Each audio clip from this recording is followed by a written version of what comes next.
चलिए आगे बढ़ते खबर का रुख करते। सुप्रीम कोर्ट ने मंगलवार को केंद्र सरकार की 1 जुलाई 2024 की अधिसूचना पर रोक लगा दी है, जिसके तहत औषधि और प्रसाधन सामग्री नियम 1945 के नियम 170 को हटा दिया गया था। शीर्ष अदालत ने 1 जुलाई की अधिसूचना के लिए आयुष मंत्रालय की बहुत जमकर खिंचाई की और जिसे अदालत ने अपने आदेशों का उल्लंघन माना है।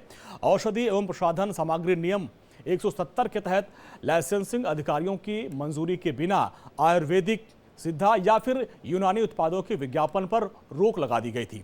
आपको ये मुद्दा अब ये कोर्ट में उठा और तब इस पर ज़्यादा चर्चा हुई जब बेंच बाबा रामदेव और पतंजलि के खिलाफ भ्रामक विज्ञापन मामले में सुनवाई कर रही थी। कोर्ट ने आयुष मंत्रालय द्वारा राज्यों और केंद्र शासित प्रदेशों में आयुष के लाइसेंसिंग अधिकारियों और औषधि नियंत्रकों को लिखे गए पत्र पर गौर करने के लिए कहा था, जिसमें निर्देश दिया गया था कि नियम 170 के तहत कोई कार्रवाई नहीं की जानी चाहिए, क्योंकि आयुर्वेदिक, सिद्धा, यूनानी औषधि तकनीकी सलाहकार बोर्ड ने इस प्रावधान को हटाने की सिफारिश की थी और इसी पर माननीय सुप्रीम कोर्ट ने तंज किया और उस आदेश को रोक दिया है।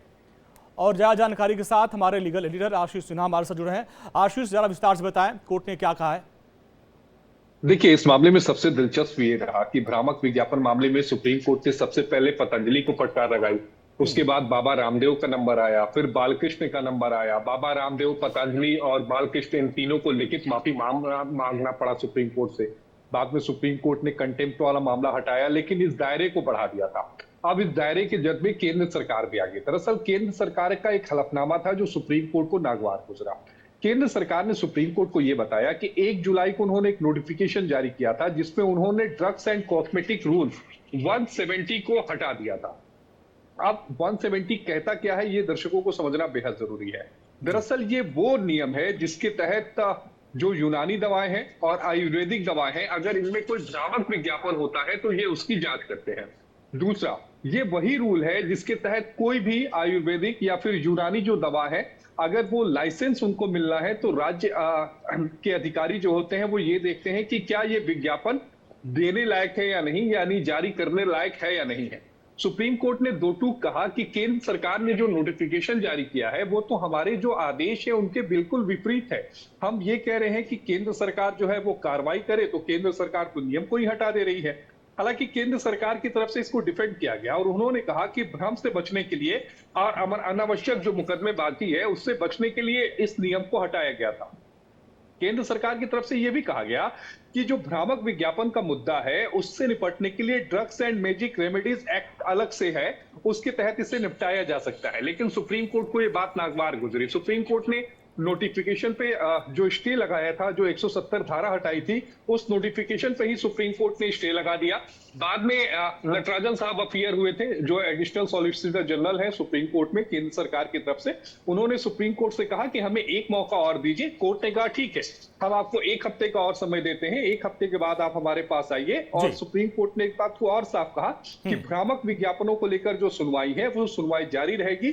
दायरा सुप्रीम कोर्ट ने अब बढ़ा दिया है। ठीक है आशीष, बहुत बहुत शुक्रिया इस पूरी बातचीत के लिए। तो सुप्रीम कोर्ट ने केंद्र सरकार के उस अधिसूचना को रद्द भी कर दिया जिसमें उन्होंने नियम 170 को हटाने की बात कही थी। यहां पर वक्त हो गया एक छोटे से ब्रेक का। ब्रेक के बाद भी खबरों का सिलसिला लगातार जारी है। चलिए आगे बढ़ते खबर का रुख करते। सुप्रीम कोर्ट ने मंगलवार को केंद्र सरकार की 1 जुलाई 2024 की अधिसूचना पर रोक लगा दी है, जिसके तहत औषधि और प्रसाधन सामग्री नियम 1945 के नियम 170 को हटा दिया गया था। शीर्ष अदालत ने 1 जुलाई की अधिसूचना के लिए आयुष मंत्रालय की बहुत जमकर खिंचाई की और जिसे अदालत ने अपने आदेशों का उल्लंघन माना है। औषधि एवं प्रसाधन सामग्री नियम 170 के तहत लाइसेंसिंग अधिकारियों की मंजूरी के बिना आयुर्वेदिक, सिद्धा या फिर यूनानी उत्पादों के विज्ञापन पर रोक लगा दी गई थी। आपको ये मुद्दा अब ये कोर्ट में उठा और तब इस पर ज़्यादा चर्चा हुई जब बेंच बाबा रामदेव और पतंजलि के खिलाफ भ्रामक विज्ञापन मामले में सुनवाई कर रही थी।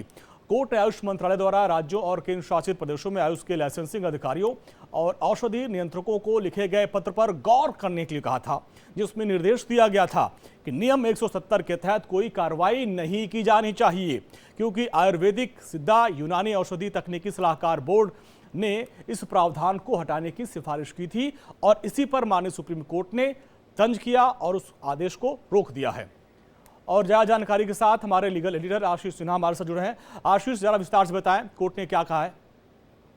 देखिए, इस मामले में सबसे दिलचस्प ये रहा कि भ्रामक विज्ञापन मामले में सुप्रीम कोर्ट ने सबसे पहले पतंजलि को फटकार लगाई। उसके बाद बाबा रामदेव का नंबर आया, फिर बालकृष्ण का नंबर आया। बाबा रामदेव, पतंजलि और बालकृष्ण, इन तीनों को लिखित माफी मांगना पड़ा सुप्रीम कोर्ट से। बाद में सुप्रीम कोर्ट ने कंटेम्प्ट वाला मामला हटाया, लेकिन इस दायरे को बढ़ा दिया था। अब इस दायरे के जद में केंद्र सरकार भी आ गई। दरअसल केंद्र सरकार का एक हलफनामा था जो सुप्रीम कोर्ट को नागवार गुजरा। केंद्र सरकार ने सुप्रीम कोर्ट को यह बताया कि 1 जुलाई को उन्होंने एक नोटिफिकेशन जारी किया था जिसमें उन्होंने ड्रग्स एंड कॉस्मेटिक रूल 170 को हटा दिया था। अब 170 कहता क्या है, ये दर्शकों को समझना बेहद जरूरी है। दरअसल ये वो नियम है जिसके तहत जो यूनानी दवाएं हैं और आयुर्वेदिक दवाएं हैं, अगर इनमें कोई भ्रामक विज्ञापन होता है तो ये उसकी जांच करते हैं। दूसरा, ये वही रूल है जिसके तहत कोई भी आयुर्वेदिक या फिर यूनानी जो दवा है, अगर वो लाइसेंस उनको मिलना है तो राज्य के अधिकारी जो होते हैं वो ये देखते हैं कि क्या ये विज्ञापन देने लायक है या नहीं, यानी जारी करने लायक है या नहीं है। सुप्रीम कोर्ट ने दो टूक कहा कि केंद्र सरकार ने जो नोटिफिकेशन जारी किया है वो तो हमारे जो आदेश है उनके बिल्कुल विपरीत है। हम ये कह रहे हैं कि केंद्र सरकार जो है वो कार्रवाई करे, तो केंद्र सरकार तो नियम को ही हटा दे रही है। हालांकि केंद्र सरकार की तरफ से इसको डिफेंड किया गया और उन्होंने कहा कि भ्रम से बचने के लिए और अनावश्यक जो मुकदमेबाजी है उससे बचने के लिए इस नियम को हटाया गया था। केंद्र सरकार की तरफ से यह भी कहा गया कि जो भ्रामक विज्ञापन का मुद्दा है उससे निपटने के लिए drugs and magic remedies act अलग से है, उसके तहत इसे निपटाया जा सकता है। लेकिन सुप्रीम कोर्ट को यह बात नागवार गुजरी। सुप्रीम कोर्ट ने नोटिफिकेशन पे जो स्टे लगाया था, जो 170 धारा हटाई थी, उस नोटिफिकेशन पे ही सुप्रीम कोर्ट ने स्टे लगा दिया। बाद में नटराजन साहब अपीयर हुए थे, जो एडिशनल सॉलिसिटर जनरल है सुप्रीम कोर्ट में केंद्र सरकार की तरफ से। उन्होंने सुप्रीम कोर्ट से कहा कि हमें एक मौका और दीजिए। कोर्ट ने कहा ठीक है, हम आपको 1 हफ्ते का और समय देते हैं, 1 हफ्ते के बाद आप हमारे पास आइए। और सुप्रीम कोर्ट ने एक बात को और साफ कहा कि भ्रामक विज्ञापनों को लेकर जो सुनवाई है वो सुनवाई जारी रहेगी। दायरा सुप्रीम कोर्ट ने अब बढ़ा दिया है। ठीक है आशीष, बहुत बहुत शुक्रिया इस पूरी बातचीत के लिए। तो सुप्रीम कोर्ट ने केंद्र सरकार के उस अधिसूचना को रद्द भी कर दिया जिसमें उन्होंने नियम 170 को हटाने की बात कही थी। यहां पर वक्त हो गया छोटे से ब्रेक का। ब्रेक के बाद भी खबरों का सिलसिला लगातार जारी है।